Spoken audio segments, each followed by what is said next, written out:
দেখুন, এগুলো হলো পদ্ম ফুলের শিকড়। এক কৃষক কাদায় ভরা নিচু জমি থেকে তুলে একত্রিত করে বাড়িতে আনে। সে এগুলো ভালোভাবে পরিষ্কার করে ছুরি দিয়ে ছোট টুকরো করে ফেলে, ফলে ভিতরে সুন্দর ডিজাইন দেখা যায়। এখন কাঠের হাতুড়ি দিয়ে পিষে এর পেস্ট বানানো হয়। এই পেস্ট কাপড়ে ছেঁকে কিছু ঘন্টা রেখে অতিরিক্ত পানি সরাতেই নিচে জমা সাদা স্টার্চ পাওয়া যায়। কৃষকটি এই স্টার্চকে হাত দিয়ে গোল আকার দেয় এবং কাপড়ের পুঁটলিতে বেঁধে ঝুলিয়ে রাখে।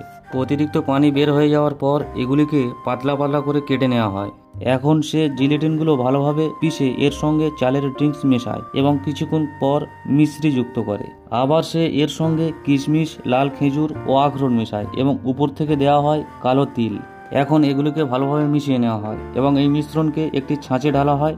এর উপর থেকে ক্র্যানবেরি ছড়িয়ে ভালোভাবে চেপে বড় বড় চারকোনা টুকরোতে কেটে নেওয়া হয় এবং পরে এগুলোকে আবার পাতলা পাতলা টুকরোতে কেটে নেওয়া হয়।